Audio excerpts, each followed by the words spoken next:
Lucy Westenra's diary. The 12th of September. How good they all are to me. I quite love that dear Dr. Van Helsing. I wonder why he was so anxious about these flowers. He positively frightened me. He was so fierce. And yet he must have been right, for I feel comfort from them already. Somehow, I do not dread being alone tonight, and I can go to sleep without fear. I shall not mind any flapping outside the window. Oh, the terrible struggle that I have had against sleep so often of late, the pain of the sleeplessness, or the pain of the fear of sleep, with such unknown horrors as it has for me. How blessed are some people, whose lives have no fears, no dreads, to whom sleep is a blessing that comes nightly, and brings nothing but sweet dreams. Well, here I am tonight, hoping for sleep, and lying like Ophelia in the play, with virgin crowns and maiden struments. I never liked garlic before, but tonight it is delightful. There is peace in its smell. I feel sleep coming already.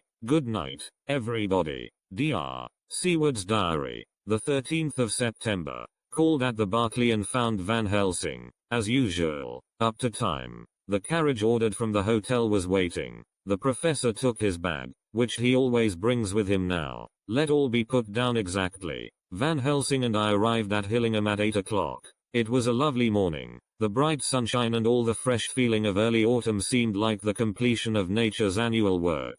The leaves were turning to all kinds of beautiful colors, but had not yet begun to drop from the trees. When we entered we met Mrs. Westenra coming out of the morning room. She is always an early riser. She greeted us warmly and said, "You will be glad to know that Lucy is better. The dear child is still asleep." I looked into her room and saw her, but did not go in, lest I should disturb her. The professor smiled, and looked quite jubilant. He rubbed his hands together, and said, "Aha, I thought I had diagnosed the case. My treatment is working." To which she answered, "You must not take all the credit to yourself, Doctor. Lucy's state this morning is due in part to me." "How you do mean, Mom?" asked the professor. "Well, I was anxious about the dear child in the night, and went into her room. She was sleeping soundly, so soundly that even my coming did not wake her, but the room was awfully stuffy. There were a lot of those horrible, strong-smelling flowers about everywhere, and she had actually a bunch of them round her neck. I feared that the heavy odor would be too much for the dear child in her weak state, so I took them all away and opened a bit of the window to let in a little fresh air. You will be pleased with her, I am sure." She moved off into her boudoir, where she usually breakfasted early. As she had spoken, I watched the professor's face, and saw it turn ashen gray. He had been able to retain his self-command whilst the poor lady was present, for he knew her state and how mischievous a shock would be. He actually smiled on her as he held open the door for her to pass into her room. But the instant she had disappeared he pulled me, suddenly and forcibly, into the dining room and closed the door. Then, for the first time in my life, I saw Van Helsing break down. He raised his hands over his head in a sort of mute despair, and then beat his palms together in a helpless way. Finally he sat down on a chair, and putting his hands before his face, began to sob, with loud, dry sobs that seemed to come from the very racking of his heart. Then he raised his arms again, as though appealing to the whole universe. "God, God, God," he said, "what have we done? What has this poor thing done, that we are so sore beset? Is there fate amongst us still, sent down from the pagan world of old, that such things must be, and in such way? This poor mother, all unknowing, and all for the best as she think, does such thing as lose her daughter body and soul, and we must not tell her, we must not even warn her, or she die, and then both die. Oh, how we are beset. How are all the powers of the devils against us?" Suddenly he jumped to his feet. "Come," he said, "come, we must see and act. Devils or no devils, or all the devils at once, it matters not, we fight him all the same." He went to the hall door for his bag, and together we went up to Lucy's room. Once again I drew up the blind, whilst Van Helsing went towards the bed. This time he did not start as he looked on the poor face with the same awful, waxen pallor as before. He wore a look of stern sadness and infinite pity. "As I expected," he murmured, with that hissing inspiration of his which meant so much. Without a word he went and locked the door, and then began to set out on the little table the instruments for yet another operation of transfusion of blood. I had long ago recognized the necessity, and begun to take off my coat, but he stopped me with a warning hand. "No," he said, Today you must operate. I shall provide. You are weakened already. As he spoke he took off his coat and rolled up his shirt sleeve. Again the operation. Again the narcotic. Again some return of color to the ashy cheeks. And the regular breathing of healthy sleep. This time I watched whilst Van Helsing recruited himself and rested. Presently he took an opportunity of telling Mrs. Westenra that she must not remove anything from Lucy's room without consulting him, that the flowers were of medicinal value, and that the breathing of their odor was a part of the system of cure. Then he took over the care of the case himself, saying that he would watch this night and the next and would send me word when to come. After another hour Lucy waked from her sleep, fresh and bright and seemingly not much the worse for her terrible ordeal. What does it all mean? I am beginning to wonder if my long habit of life amongst the insane is beginning to tell upon my own brain. Lucy Westenra's diary. The 17th of September. 4 days and nights of peace. I am getting so strong again that I hardly know myself. It is as if I had passed through some long nightmare, and had just awakened to see the beautiful sunshine and feel the fresh air of the morning around me. I have a dim half-remembrance of long, anxious times of waiting and fearing, darkness in which there was not even the pain of hope to make present distress more poignant, and then long spells of oblivion,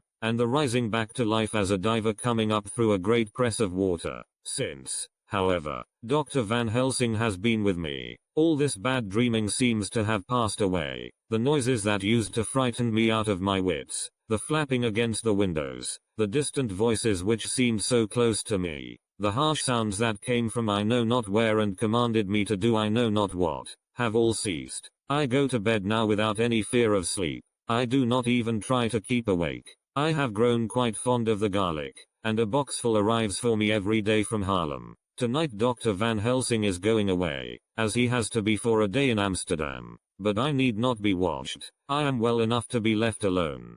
Thank God for mother's sake, and dear Arthur's, and for all our friends who have been so kind. I shall not even feel the change, for last night Dr. Van Helsing slept in his chair a lot of the time. I found him asleep twice when I awoke, but I did not fear to go to sleep again, although the boughs or bats or something napped almost angrily against the window panes. The Pall Mall Gazette, the 18th of September. The escaped wolf.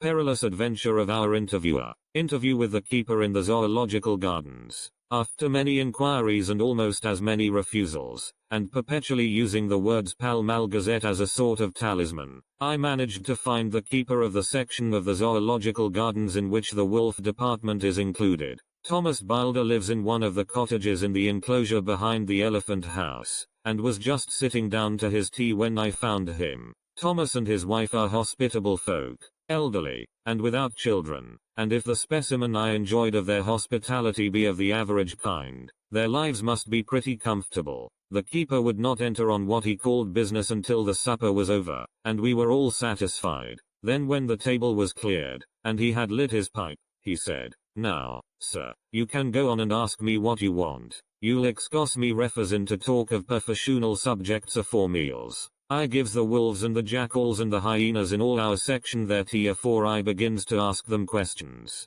"How do you mean, ask them questions?" I queried, wishful to get him into a talkative humor. "Hittin' of them over the 'ead with a pole is one way, scratchin' of their ears is another, when gents as is flush wants a bit of a show off to their gals. I don't so much mind the fust, the hittin' with a pole afore I chucks in their dinner, but I waits till they've had their sherry and coffee, so to speak, afore I tries on with the ear scratchin'. Mind you," he added philosophically, "there's a deal of the same nature in us as in them theer animals. Here's you a comin' and askin' of me questions about my business, and I that grumpy like that only for your bloomin' half-quid I'd a seen you blowed fust 'fore I'd answer. Not even when you asked me sarcastic like if I'd like you to ask the superintendent if you might ask me questions. Without offense did I tell yer to go to hell? You did. And when you said you'd report me for usin' of obscene language that was hittin' me over the 'ead. But the half-quid made that all right. I weren't going to fight, so I waited for the food, and did with my owl as the wolves,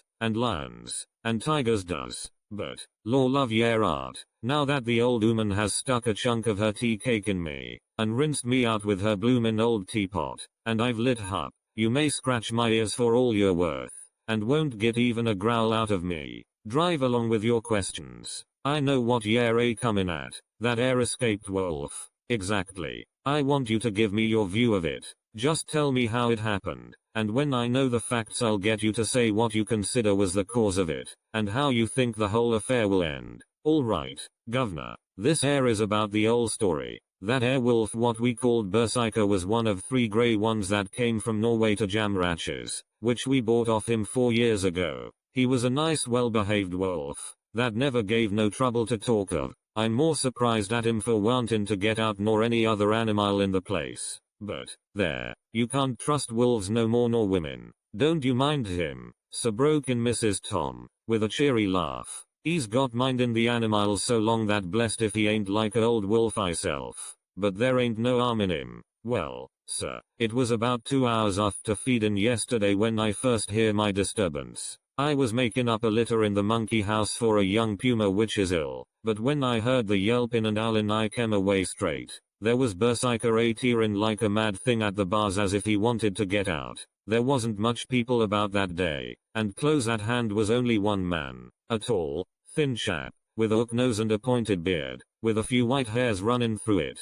He had a hard, cold look and red eyes, and I took a sort of mislike to him, for it seemed as if it was him as they was irritated at. He had white kid gloves on his hands, and he pointed out the animals to me and says, "Keeper, these wolves seem upset at something. Maybe it's you," says I, for I did not like the airs as he give myself. He didn't get angry, as I hoped he would, but he smiled a kind of insolent smile, with a mouth full of white, sharp teeth.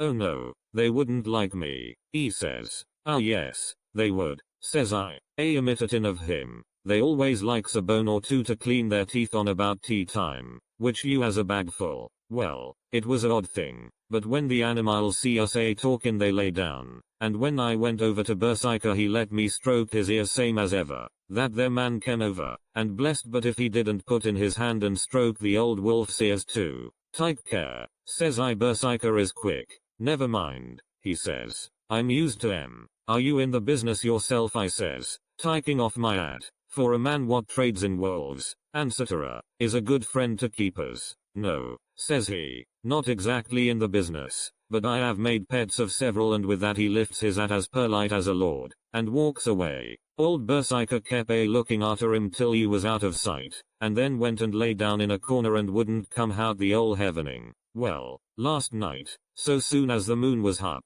the wolves here all began howling. There warn't nothing for them to howl at. There warn't no one near, except someone that was evidently calling a dog somewheres out back of the gardings in the park road. Once or twice I went out to see that all was right, and it was, and then the howling stopped. Just before 12 o'clock I just took a look round afore turning in, and, bust me, but when I came opposite to old Berserker's cage I see the rails broken and twisted about and the cage empty. And that's all I know for certain. Did anyone else see anything? One of our gardeners was comin' home about that time from Harmony, when he sees a big grey dog comin' out through the guarding edges. At least, so he says, but I don't give much for it myself. For if he did he never said a word about it to his missus when he got home, and it was only after the escape of the wolf was made known, and we had been up all nighter, hunting of the park for Berserker, that he remembered seeing anything. My own belief was that the Harmony had got into his head.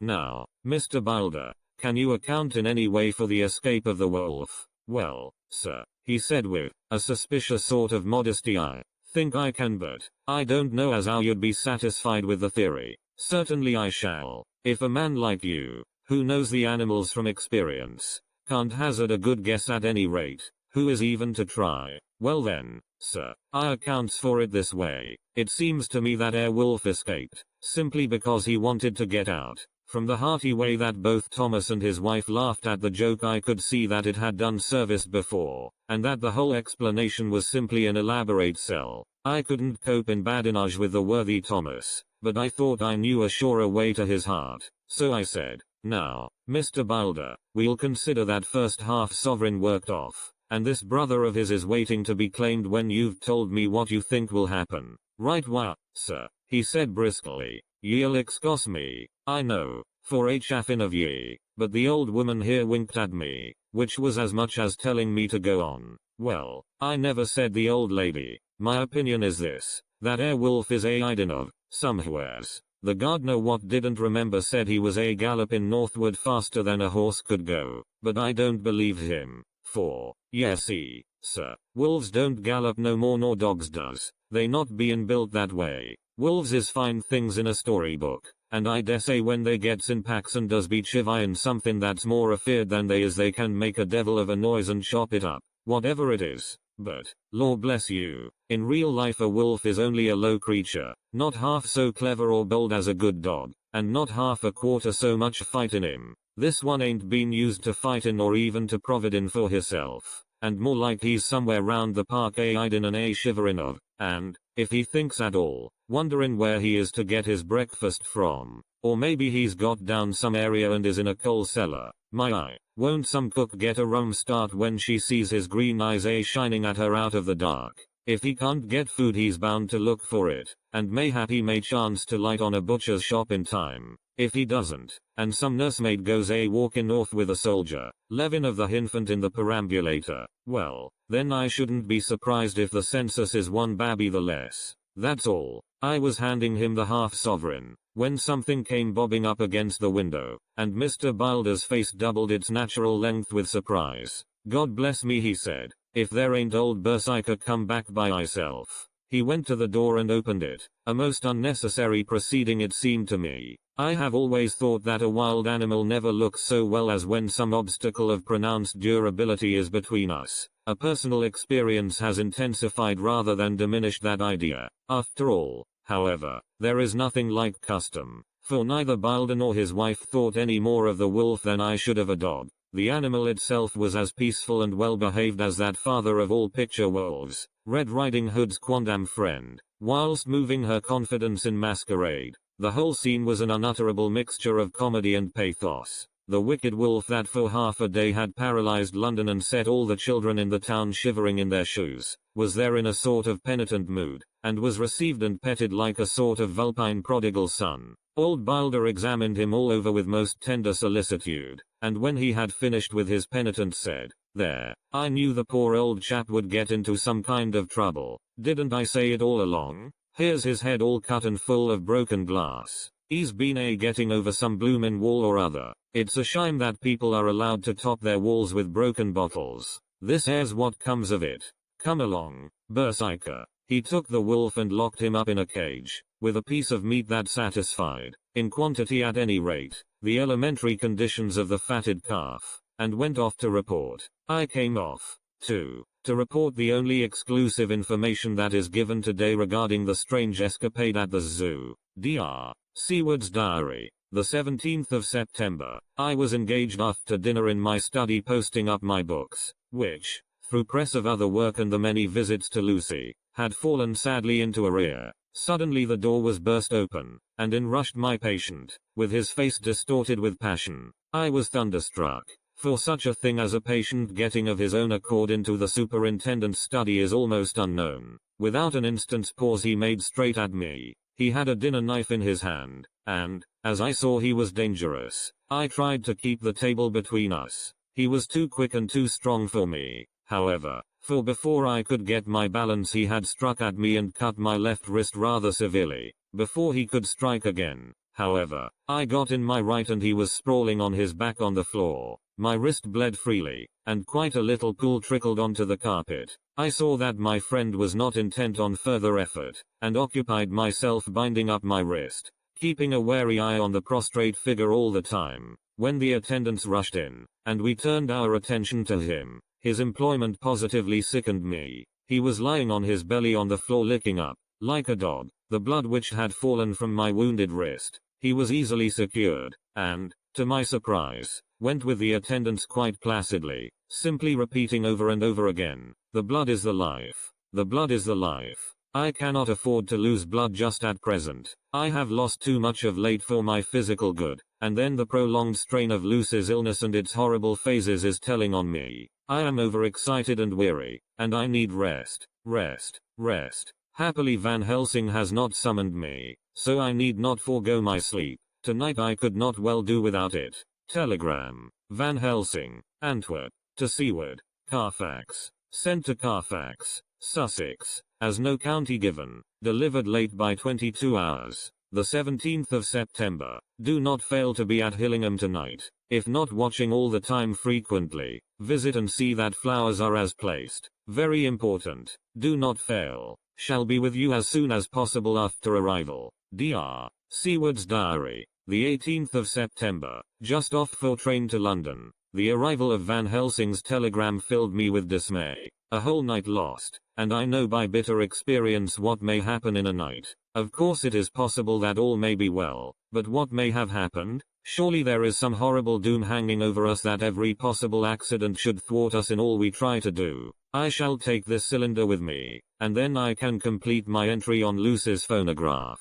Memorandum left by Lucy Westenra. The 17th of September, night. I write this and leave it to be seen, so that no one may by any chance get into trouble through me. This is an exact record of what took place tonight. I feel I am dying of weakness, and have barely strength to write, but it must be done if I die in the doing. I went to bed as usual, taking care that the flowers were placed as Dr. Van Helsing directed, and soon fell asleep. I was waked by the flapping at the window, which had begun after that sleepwalking on the cliff at Whitby when Mina saved me, and which now I know so well. I was not afraid, but I did wish that Dr. Seward was in the next room, as Dr. Van Helsing said he would be, so that I might have called him. I tried to go to sleep, but could not. Then there came to me the old fear of sleep, and I determined to keep awake. Perversely sleep would try to come then when I did not want it. So, as I feared to be alone, I opened my door and called out,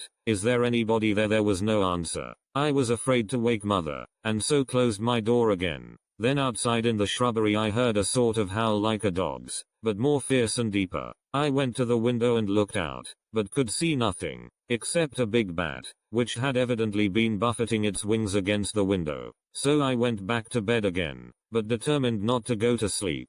Presently the door opened, and mother looked in, seeing by my moving that I was not asleep, came in, and sat by me. She said to me even more sweetly and softly than her wont, "I was uneasy about you, darling, and came in to see that you were all right. I feared she might catch cold sitting there, and asked her to come in and sleep with me. So she came into bed, and lay down beside me. She did not take off her dressing gown, for she said she would only stay a while and then go back to her own bed. As she lay there in my arms, and I in hers, the flapping and buffeting came to the window again. She was startled and a little frightened, and cried out, 'What is that?' I tried to pacify her, and at last succeeded, and she lay quiet, but I could hear her poor dear heart still beating terribly. After a while there was the low howl again out in the shrubbery, and shortly after there was a crash at the window, and a lot of broken glass was hurled on the floor. The window blind blew back with the wind that rushed in, and in the aperture of the broken panes there was the head of a great,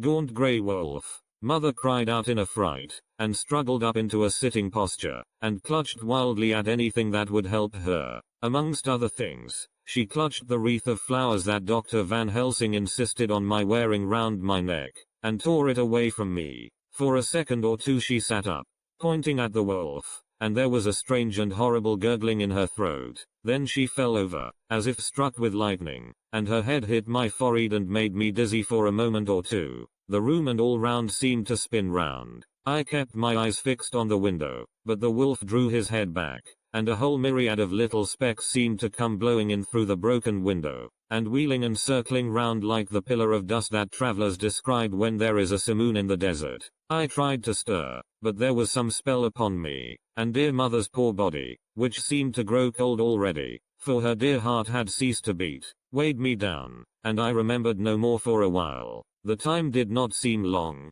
but very, very awful, till I recovered consciousness again. Somewhere near, a passing bell was tolling, the dogs all round the neighborhood were howling, and in our shrubbery, seemingly just outside, a nightingale was singing. I was dazed and stupid with pain and terror and weakness, but the sound of the nightingale seemed like the voice of my dead mother come back to comfort me. The sound seemed to have awakened the maids, too, for I could hear their bare feet pattering outside my door. I called to them, and they came in, and when they saw what had happened, and what it was that lay over me on the bed, they screamed out. The wind rushed in through the broken window, and the door slammed to. They lifted off the body of my dear mother, and laid her, covered up with a sheet, on the bed after I had got up. They were all so frightened and nervous that I directed them to go to the dining room and have each a glass of wine. The door flew open for an instant and closed again. The maid shrieked, and then went in a body to the dining room, and I laid what flowers I had on my dear mother's breast. When they were there I remembered what Dr. Van Helsing had told me, but I didn't like to remove them,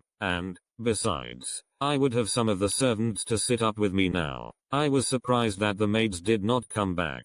I called them, but got no answer, so I went to the dining room to look for them. My heart sank when I saw what had happened. They all four lay helpless on the floor, breathing heavily. The decanter of sherry was on the table half full, but there was a queer, acrid smell about. I was suspicious, and examined the decanter. It smelt of laudanum, and looking on the sideboard, I found that the bottle which mother's doctor uses for her, did use, was empty. What am I to do? What am I to do? I am back in the room with mother. I cannot leave her, and I am alone, save for the sleeping servants, whom someone has drugged, alone with the dead. I dare not go out, for I can hear the low howl of the wolf through the broken window. The air seems full of specks, floating and circling in the draft from the window, and the lights burn blue and dim. What am I to do? God shield me from harm this night. I shall hide this paper in my breast, where they shall find it when they come to lay me out. My dear mother gone.